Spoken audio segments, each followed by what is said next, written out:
And welcome back YouTube, my name is CymenSniped and here today bringing you another Final Gear video. So I've been playing the game for a while and realized that the game UI is structured in a rather congested way and really has more depth to it than the eye can see. It was a little bit more confusing and overwhelming if you do not have the time to really understand it. So in this video, I'll be specifically talking about the Black Ark ship, which unlocks at level 40 at this little corner of the screen. Without further ado, let's get into it.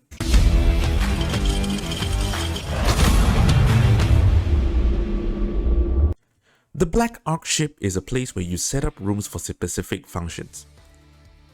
Mostly for gathering resources which can be converted into other materials needed to both fuel the ship's functions and improve other functions within the game. This mode has some form of similarity to the Dawn aspect of a lot of the other games like those in Alchemy Stars, Gilgan Cafe and Princess Connect. So if you've played those games before, you'll see the outline of it pretty easily. So let's first start off with this section of the facility. The bridge is the facility that sets the level boundaries of your entire facility. The higher the level, the higher its resource uptake is, but it also allows your other facilities to increase in level cap. There are 3 facilities here which replenishes 3 different currencies used to farm or gather other materials. These facilities are the water storage room, power supply room, and food storage room, each producing their respective resources. The research lab is a place where you can trade materials such as high pressure pipe, nanosynthetic thread, and restoration gel paired with a basic resource to yield another currency used to level up the skill tree in the tech development section. In other words, this is where you farm skill points. The intelligence room produces mainly the gifts which you can use to increase the bond level of your pilots in the game. Each level a pilot increases in their bond using these gifts will give you rewards that are quite useful. One notable reward would be the 200 gems given when they reach level 5, so do remember to bond with them. The recycling room is where, well, you recycle materials into the energy resources of the ship, such as water tanks into water, capacitance mod into power, and unrefined food jar into food. You'll also have a small chance to get an SR grade material on the side. Moving on to the garage, this is where you directly convert the ship's primary resources into SR grade ones to use them in crafting higher grade materials. These higher grade materials are needed to level up your ship facilities and also used in other crafting sections. And finally, the most simplest part of the ship are the dorms right here, which acts as the resting area for your units used to run the facilities. Which will bring me to the next segment of this video, but before we move on, if you find what you've seen so far useful, do hit the like and subscribe button as it really helps boost this channel's algorithm. And if you have any questions, feel free to leave it in the comment section below. In the next part, we will dabble into the units that you'll be using to run these facilities. Coming here to the members overview, you can see that who has been assigned to which facility in the ship. You can also see the team setup you are using in missions and the units you have used to dispatch on expeditions. The work is where the units that have been assigned to facilities. Rest are those who are stationed in the dorms to recover and relax. Basically, are idle units that has not been assigned to any places yet.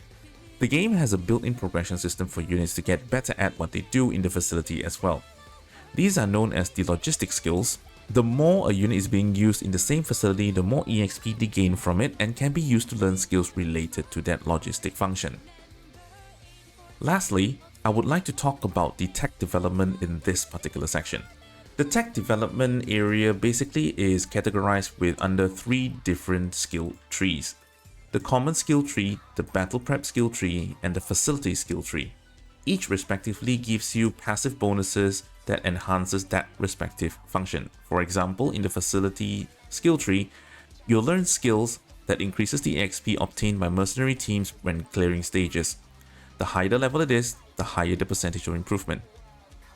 For battle prep, it basically increases the XP gained by pilots for clearing a stage.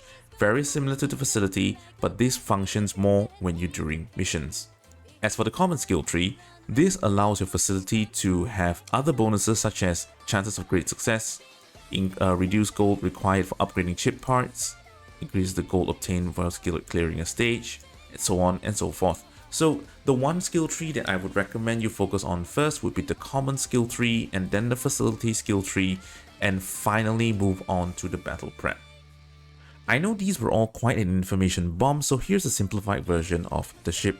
You would want to gather the energy currency with these, convert them into materials to be used in the garage and research lab, use the garage to level up your facility, use them in the intelligence room to enhance your ship, and place units in the facility to enable it.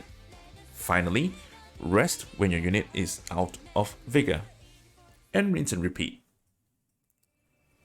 That is all I'd like to mention in this guide video. I hope it wasn't too complicated and that with this you can have a clearer understanding about the ship. Once I've put it into a simplified form, it is actually pretty simple as to what you can do to optimize the facility. Once again, if you liked the video, please give it a thumbs up so I know if I should make more of these. Until the next one, good luck, have fun, and I'll see you again soon. Bye!